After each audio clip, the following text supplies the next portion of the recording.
And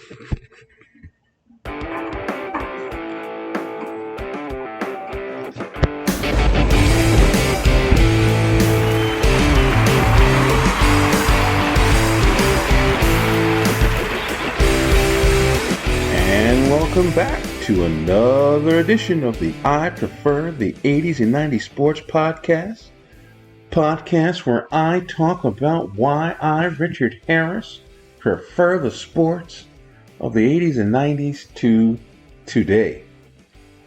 Today's topic is statistics. What do they really mean? What do stats mean today relative to what they meant back in the 80s and 90s? And I'll explain what I mean by that. In the 80s and 90s, statistics got you paid, got you wealth, got you popularity, got you fame. And if you had good stats, your stats were so good that it helped your teams win.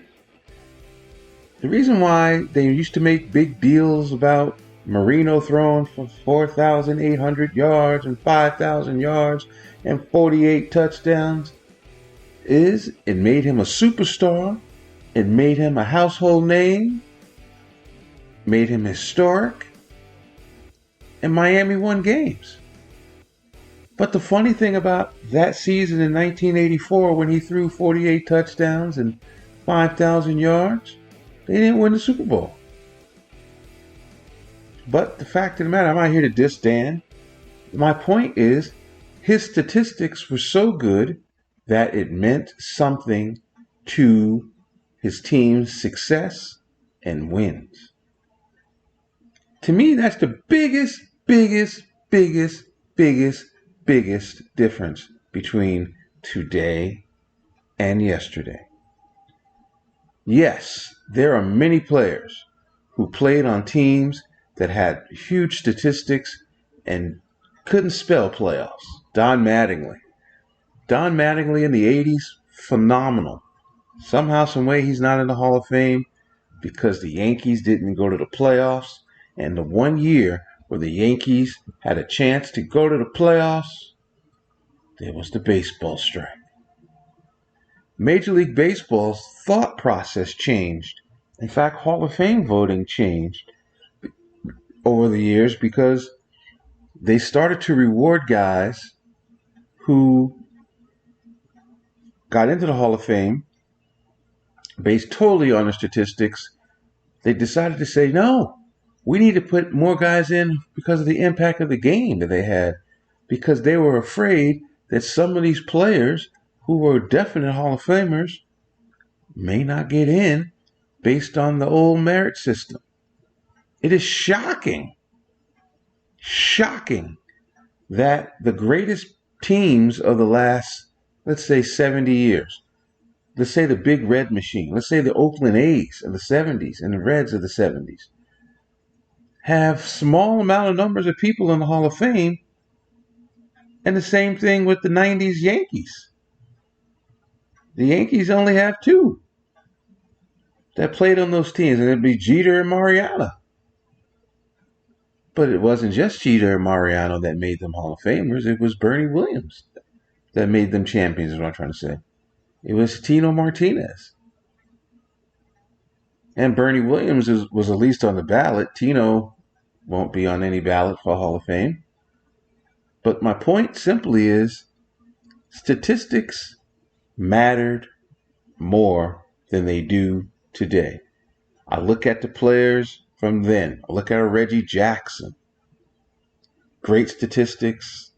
His 30 home runs, his 41 home meant something. Greg Nettles, 39 home runs.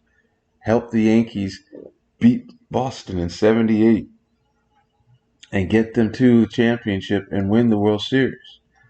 The year that the Dodgers had three guys hit 30 home runs. I think it was four guys, wasn't it? Garvey, Say, Reggie Smith, and it was three. Hit 30 home runs in the season. Got the Dodgers to the World Series. Those statistics mattered. Today, Oh my gracious. I told you yesterday or 2 days ago when I talked about how the announcers make a big deal, and that's going to be my blog tomorrow about the announcers, how ESPN has a statistic for everything. Now I told you, Jacob deGrom is 8-0 on Tuesdays, 8-1 on his birthday on a Sunday afternoon when the weather is 69 degrees and higher. Like to have all these stats that don't mean spit. But then there are bigger stats that don't mean spit. And that means to me something like this. Pete Alonso, right now, 46 home runs, 117 runs batted in. A lot of walks, scored a lot of runs. The Mets are well under 500. He is putting up numbers that people would normally be like, forget the batting average, because the batting average is in the 220s. People will say, oh my God, just that the 46 117 makes him an MVP candidate. And next year is a contract year. So if you're in the Mets, you're saying to yourself, home run, RBIs, he does his job, but is an inconsistent hitter. His stats, what do they mean? Met fans will say, a big fat 0. Francisco Lindor from my same New York Mets became the first Met shortstop to get 20 home runs and 20 stolen bases. And now he's become the first Met shortstop to get 30 home runs and 30 stolen bases. For some reason, that's a big deal. Now, the reason why it was a big deal in the 80s and 90s if a guy got 30-30, baseball had not evolved and explained itself that power hitters can run. Most power hitters who played in the outfield could run, didn't run. Ken Griffey Jr. shockingly, to my knowledge, doesn't have a 30-30 season because he didn't try to steal bases. He hit home runs. Doesn't that blow your mind? That Ken Griffey Jr., one of the greatest outfielders in the history of the game, to me, the greatest baseball player I ever saw, never stole 30 bases in a season. But he hit 56 home runs, hit 50 home runs, hit 49 home runs. But he never ran. And he was one of the best runners. The greatest moment in Seattle baseball history is him scoring on that hit from Edgar Martinez from first base to beat the Yankees. Speed does that. But he didn't run. And I think he was in mind of the people when they said we got to start putting people in the Hall of Fame because of their absolute ability to dominate the game, but maybe not win games. But that was way back in 1990s and the 80s. Late 80s, 90s, and early 2000s, and he started getting hurt. Andre Dawson, unbelievable statistics. Doesn't have 500 home runs to my knowledge. Hall of Famer because he played on bad teams. His statistics meant something because it got him an MVP. But it made him a star, it made him an important player. Today, every team has somebody, it seems, who's doing something special that should get them what they want, but doesn't get them wins. Doesn't get them in the playoffs. Mike Trout, the Angels have been in the playoffs once, and he's been runner-up MVP how many times? 3? He's won MVP 3 times. They want to give Shohei Ohtani the MVP this season because he pitched, he got 10 wins, and he has 40 home runs. No man in the history of baseball has done that. But his team is 17 games under 500. So what does statistics really mean? We were spoiled in the 80s and 90s because Michael Jordan led the league in scoring, was the best defensive player, and oh, by the way, won NBA championships. Shaq led the league in scoring, led his team, got to the playoffs. I don't think they won the finals when he was a leading scorer for the Lakers. Though. I'll have to look that up. David Robinson, he had a year where he was the leading scorer in the league. Got his team to the NBA conference finals. And then Olajuwon lit him up like a Christmas tree. The point simply is, what do statistics truly mean? This year in baseball, pitchers, because of the way the game is played nowadays, pitchers don't pitch 9 innings anymore or 8 innings anymore. They barely pitch 7. And the wins leader in the National League right now, with 4 games left in the season, and he may not pitch because his team is the number 1 seed and they don't really need him to pitch. Spencer Strider, I believe is his name. He's got 19 wins. And there's a few guys underneath him with 17 wins. Gallen from Arizona has 17 wins. Steele from the Cubs has 16 wins. But the person who everyone thinks is going to win the Cy Young has only 14 wins. And that Snell from San Diego. Like, his statistics are magnificent, but it didn't translate to them being what they were supposed to be. Again, 80s and 90s, Roger Clemens, 24-4, MVP. Red Sox won. Dwight Gooden, 25-3, MVP. Cy Young, well, he didn't get MVP, it was ridiculous, but he was 24-4, and Clemens was 25-3. Sorry. He had a 1.56 earned run average. Should have been in the league MVP. Gave it to somebody else. Ron Guidry in 78 was 25-3. What a 178. Translated to what? Yankees going to the World Series and winning the World Series. Gooden Mets won the World Series. Maybe not in the same year, but they did in the same vicinity. My point is, Brett Saberhagen won World Series. Team was good. Frank Viola, sweet music. Won Cy Young. Won World Series. Danny Jackson, team was good. Won the World Series. Won the Cy Young. Statistics meant something in the 80s and 90s in almost all sports. In all sports. Don't mean anything today. 1,000-yard rushing season in the NFL. Someone said the other day, I think it was Marcus Spears, he was commenting about somebody, I think the Houston Texans, Pierce. And Pierce is a young player, and he had 970 yards rushing last year. And Marcus Spears was talking about how he came close to 1,000 yards, and Texans are on the come. 1,000 yards in a 16-game season is nothing. That's less than 70 yards a game. Way less.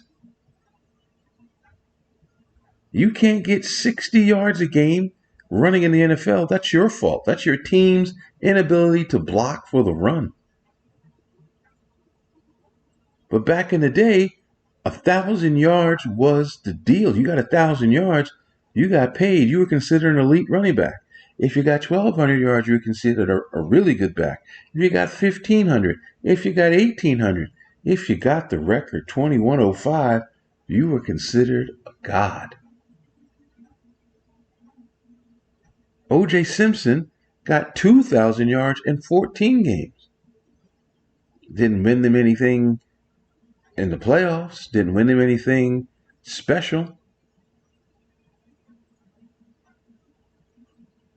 But at the time, made him extraordinarily famous instead of infamous as he is today.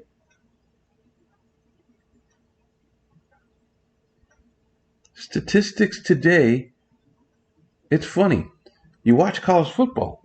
In college football, they're quarterbacks that throw for 4,000, throw for 40 touchdowns, 3 interceptions, run for 10 touchdowns.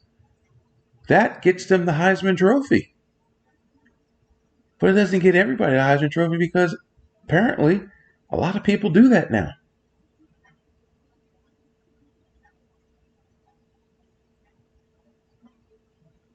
Then it becomes about wins and losses. And that's the whole point of my beef with today.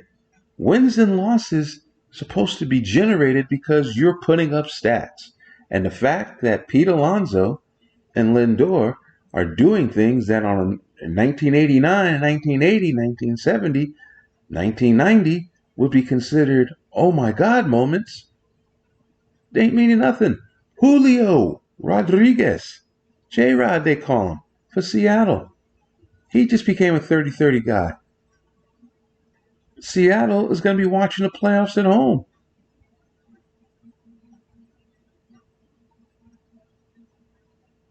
All these statistics don't mean squat. Garrett Cole. Garrett Cole is going to win the Cy Young for the American League. He's got a 2 earned run average, 200 strikeouts, but he's only got 15 wins. And the Yankees are not going to make the playoffs.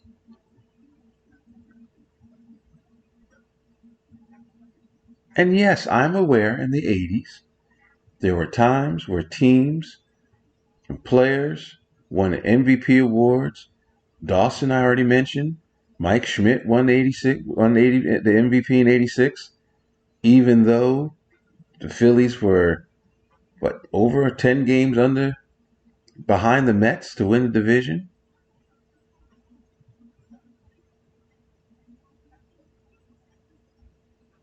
The greatest equalizer in sports is the postseason, because in the postseason you're playing against the best of the best, and so your statistics don't matter, and they go down, and everybody's 0-0.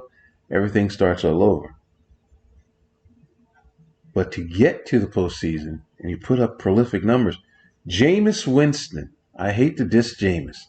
Jameis Winston set an NFL record he threw for 5,000 yards, which is $40 million $40 million a year contract worthy. 5,000 yards. He threw 36 touchdowns and 30 interceptions. He threw almost as much to you that he did for his team. And of course, Tampa didn't make the playoffs. Or didn't make the playoffs. So what do statistics actually truly mean? They get you paid if you're good. They get you paid if you're consistent. You look at Kevin Durant in the NBA. He puts up numbers every single solitary night. And we're still waiting for him to, now he's become this sort of, I'm going to go team to team guy, to take a team to a championship. The 2 he got with Golden State, he didn't put up great numbers. He put up numbers, but he didn't put up the numbers that he's been putting when he was with Brooklyn and with Phoenix. The triple-double. The triple effing double. And I will stop because I got to go to the dentist. The triple-double was a big deal in the 80s and 90s because the players who got them weren't the players that you were expected to get them, number one. Number two, they were a big deal in the 90s because they usually won when they got them. Number three, the reason why it was a big deal in the 80s and 90s is because no one knew what it meant. Today, Everybody gets triple doubles because, unlike in the 80s and 90s, the roles are not as defined. In the 80s and 90s, centers and forwards rebounded. If you had a big guard like Magic, like Jason Kidd, like Dennis Johnson, who didn't mind rebounding, you say, go ahead, get a rebound. Like Michael Jordan, go ahead, get a rebound. Reggie Miller ain't jumping in there getting rebounds unless he's cognizant that he's got a triple-double going. John Starks isn't going after rebounds unless he knows he's got a triple-double going or giving up assists. I feel bad that Russell Westbrook's accomplishment of doing it 4 times for a full season is diminished because every team has some guard that rebounds. That's the difference. In the 80s and 90s, Alvin Robertson rebounded. Trent Tucker didn't.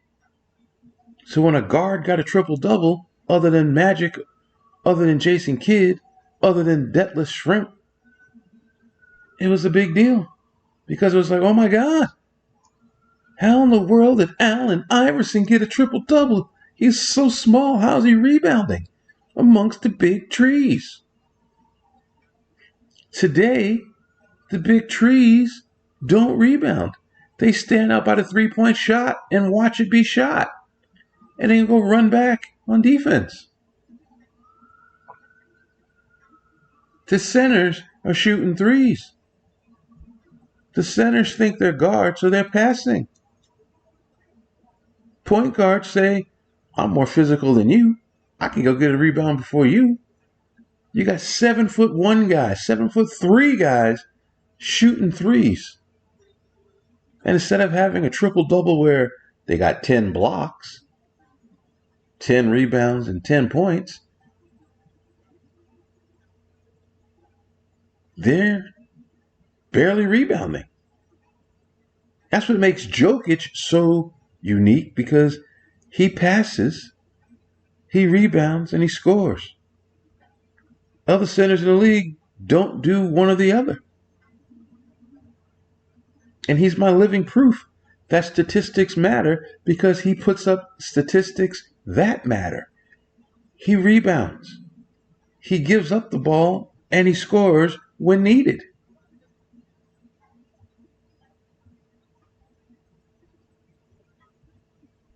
They go crazy in the NFL about Lamar Jackson's ability to run. But the best ability is availability. And he's hurt because he runs too much. He's hurt because he's small. Tua is small. But you put up statistics that show what? Lamar Jackson had an MVP season where he was unanimous MVP because he ran and he threw, but they lost in the first round. And that, to me, is my point. Statistics should make you win and get you paid and get you known, not the opposite. I shouldn't remember you because your team loses. I shouldn't remember you because you didn't put up statistics or you hit meaningless home runs. They tease A-Rod. I really got to go now. They tease A-Rod because they say of the 696 home runs that he hit, people say that 500 of them came in the games where Seattle or Texas were losing, and not home runs that impacted games. Texas would be down 8-3, and he hit a home run to make it 8-4.